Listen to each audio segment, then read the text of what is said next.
दोस्तों आज हम बात करेंगे Nifty non cyclical consumer index के बारे में जो बेसिकली ट्रैक करता है परफॉर्मेंस ऑफ पोर्टफोलियो स्टॉक्स जो नॉन साइक्लिकल कंज्यूमर थीम को रिप्रेजेंट करते हैं। यानी कि इस इंडेक्स में आते हैं industries like consumer goods, consumer services, telecommunication वगैरह वगैरह। बेसिकली ये वो इंडस्ट्रीज है जो हम यूज करते हैं अपने डेली लाइफ में।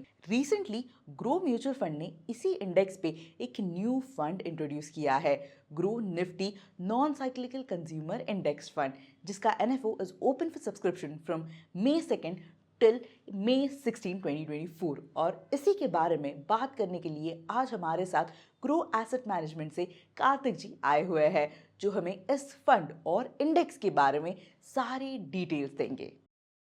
सो वेलकम कार्तिक जी, इन्वेस्ट टुडे पे आपका बहुत बहुत स्वागत है। आई एम सो ग्लैड कि आप आज हमारे साथ हैं। सो जिन जिन लोगों को नहीं पता है कि ये एग्जैक्टली इंडेक्स है क्या, कुड यू प्लीज एक्सप्लेन कि exactly non cyclical consumer index है क्या? So, Vishali, first of all, thank you very much for inviting us to your platform. I'm really honored, but I'm really excited to be part of this particular show.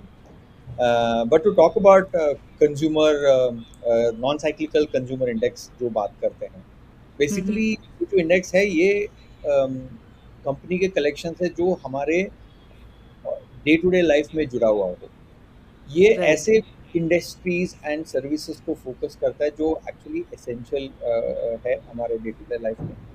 And ये जो index है जो performance जो track करता है ना, that represents the non cyclical consumer theme. So अगर Okay. हम इसका थोड़ा स्पेसिफिक्स में जाएंगे, ओके, सो ये जो नॉन साइक्लिकल कंज्यूमर इंडेक्स जो है ये ट्रैक करता है 30 लार्जेस्ट स्टॉक्स के द्वारा, right. So Okay. Some of the sectors जो हम पहले हम इंडस्ट्रीज की बात करें, अभी सेक्टर्स की अगर हम बात करते हैं सेक्टर्स, हाँ हाँ। तो बाई फार ये जो है कंज्यूमर गुड्स हो गया या टेलीकॉम मीडिया, ऐसे सेक्टर्स को ये कंसिडर करता है एक इंडेक्स फॉर्मेशन में।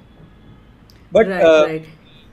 इसका एक खास बात ये है कि one of the main parameter for selecting, एक पैरामीटर जो होता है जो एक स्टॉक सिलेक्शन का इस इंडेक्स के लिए, ये कंसिडर करता है पिछले 6 महीने का एक average free float market capitalisation के थ्रू इसको सेलेक्ट किया जाता है। Basically Okay. जैन और जुलाई का साइकिल रहता है, एंड ऑफ द डे का साइकिल रहता है। बेस्ड ऑन दैट इसका एक इंडेक्स फॉर्मेशन होता है। Right right. तो वेट्स जो है it's based on free float market capitalisation, और ऑन एन एवरेज आप देखेंगे इंडिविजुअल स्टॉक्स का जो वेटेज है दैट इज कैप्ड एट 10, करीब 7 इंडस्ट्रीज से बना हुआ है। So Okay. Some of this industries are FMCG है, इसमें कंज्यूमर सर्विसेज है, consumer durables, telecom services, textile and media, entertainment and publication. जो आपके स्क्रीन में जो दिख रहा है, you can see it from your screen.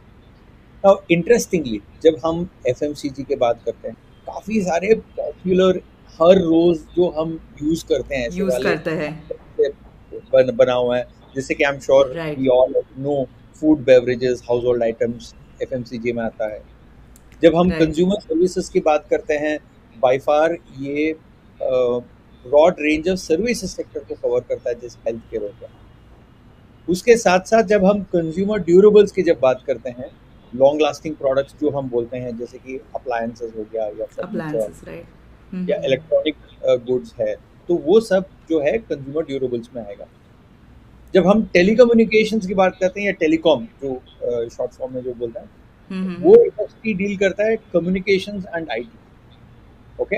And services is again काफ़ी जेनरिक साउंड करता है, but it covers transportation, hospitality, education and in fact even legal services को भी ये सर्विसेज सेक्टर कवर करता है। एंड आखिरी में जब हम टेक्सटाइल की बात करते हैं, right from production of fabrics to textiles, so basically ये 7 ब्रॉड इंडस्ट्रीज के साथ ये बना हुआ ये जो इंडेक्स। Okay okay. तो मुझे एक चीज़ बताइए कि अगर किसी इन्वेस्टर को इस फंड को कंसिडर करना भी है तो क्यों वो कंसिडर करे ये फंड? एक तो है आपको टॉप 30 टॉप कंज्यूमर एक्सेस मिलेगा इस इंडेक्स के थ्रू। जब हम पिछले 11 ऐसे इंस्टेंसेस का, लास्ट 11 इंस्टेंसेस का जब हम मार्केट करेक्शंस या मार्केट ड्रॉडाउन का हिस्ट्री देखते हैं, बहुत इंटरेस्टिंग बात ये है, ये वाला इंडेक्स जो है that is non cyclical consumer index जो है, it is outperform market almost 9 times. But हर एक इन्वेस्टर को अपना फाइनेंशियल एडवाइजर के साथ कंसल्ट करके ही इन्वेस्ट करना चाहिए, मेरा ये। Yes, of course, of course. खुद का रिसर्च, फाइनेंशियल एडवाइजर को कंसल्ट करना, दिस इज मैंडेटरी। अगर आप मुझे एक क्लियरर पिक्चर दोगे कि एग्जैक्टली निफ्टी 50 के साथ कैसा, मतलब हाउ जब हम एग्जैक्टली। इस स्पेसिफिक इंडेक्स के बारे में बात करते हैं, जनरली इक्विटी इन्वेस्टिंग के हिसाब से हमें एक लॉन्ग टर्म परफॉर्मेंस का ही देखना जरूरी है। तो हम राइट। अगर इस इंडेक्स का निफ्टी 50 के साथ कंपैरिजन है, जब हमने देखा पिछले last 1 year, 3 year, 5 year, 10 year और 15 ईयर्स, 15 साल, अलग अलग टाइम पीरियड्स का जब हमने परफॉर्मेंस देखा। फॉर एग्जाम्पल, जब आप लास्ट 1 ईयर का परफॉर्मेंस देखेंगे, Nifty non cyclical consumer index ने करीब 30.8% रिटर्न दिया है, whereas Nifty okay. 50 has given 20.74। तो एक जगह आप सोच रहे होंगे चलो ये तो शॉर्ट टर्म हो गया, बट लॉन्ग टर्म का क्या है? जब आप 15 ईयर्स का जब आप एवरेज लेते हो, the CAGR, annualised growth rate, compounded annualised growth rate जो है, Nifty non cyclical consumer index जो है 17.66% का रिटर्न दिया हुआ है, whereas Nifty has given 15.4% return. You know, over valued है, अंडर वैल्यूड है, is it the right time, मतलब I अब। think one of the most common measure what we look at is price to earning ratio. Okay, so right. I'm sure all of you are aware, जब हम price to earning ratio बोलते हैं, market price of the stock divided by earnings per share, मतलब हर 1 रुपये का earning अगर हमें कमाना है तो उसके लिए कितना इन्वेस्ट करना पड़ रहा है। अगर जितना ज़्यादा इन्वेस्ट करना पड़ रहा है, दैट मीन्स वैल्यूएशन उतना ज़्यादा है, और ज़्यादा रिलेटिव है। कितना कम इन्वेस्ट करना पड़ रहा है, दैट मीन्स वैल्यूएशन कम है। तो अगर हम इस इंडेक्स को, इसी इंडेक्स का एक हिस्टोरिकल एवरेज के साथ कंपेयर करेंगे तो हमें एक फेयर आइडिया आएगा। तो हमने यहाँ पे क्या किया है, पिछले 5 साल का एक एवरेज पी क्या रहा इसी इंडेक्स का, और पिछले 10 साल का इंडेक्स का, इस इंडेक्स का एवरेज क्या रहा। पिछले 10 साल का एवरेज है 101.01 का एवरेज है पी रेशो। पिछले 5 साल का एवरेज है 140.99। And okay. इंटरेस्टिंगली अभी करंट पी आप देखेंगे इस इंडेक्स का, that is Nifty non cyclical consumer index का, जब करंट पी देखेंगे इट इज 59.35। सो ये आपको एक फेयर वैल्यूएशन के बारे में एक आइडिया देता है, and it helps you right, to take the decision. Right, right, right, right. और सबसे इम्पॉर्टेंट कि ग्रो अभी इस समय लॉन्च कर रहा है इसी Nifty non cyclical consumer index के एनएफओ को।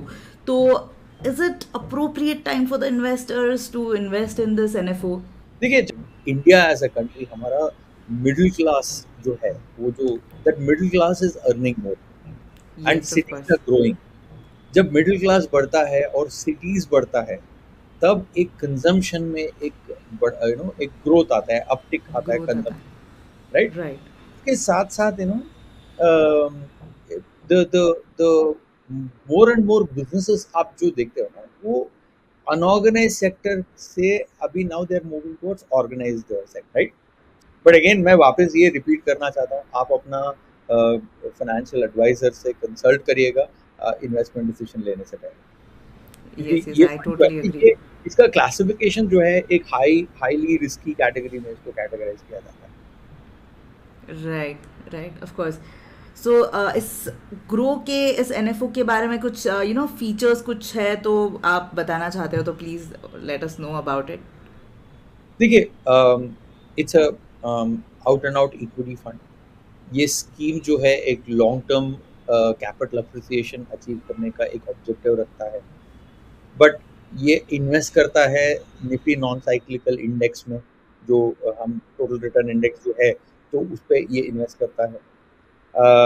इस स्कीम का पोर्टफोलियो जो है, वो इंडेक्स का पोर्टफोलियो का सेम प्रोपोर्शन और सेम वेटेज मेंटेन करने का भी एक ऑब्जेक्टिव रहता है।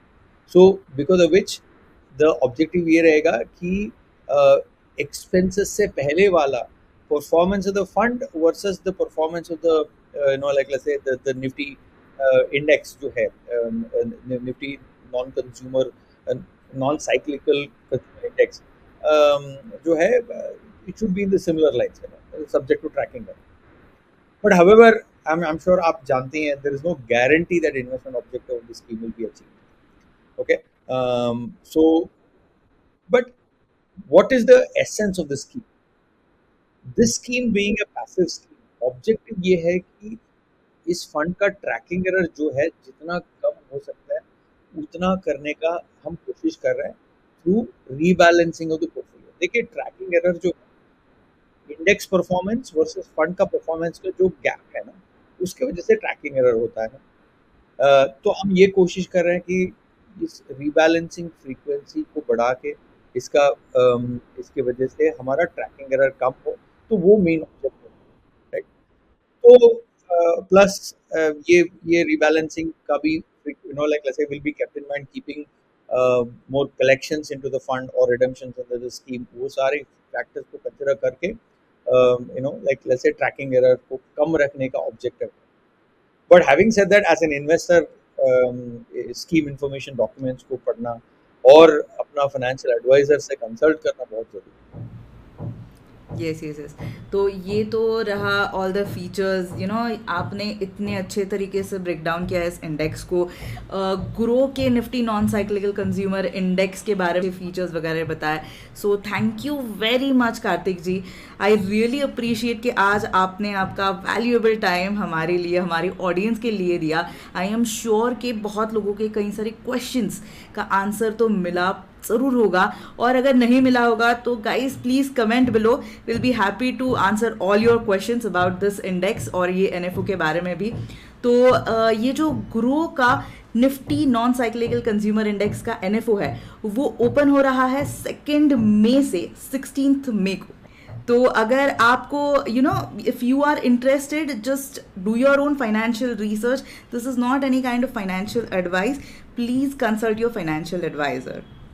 म्यूचुअल फंड निवेश बाजार जोखिम के अधीन है. योजना संबंधी सभी दस्तावेजों को ध्यान से पढ़ें. Mutual fund investments are subject to market risks. Read all scheme related documents carefully.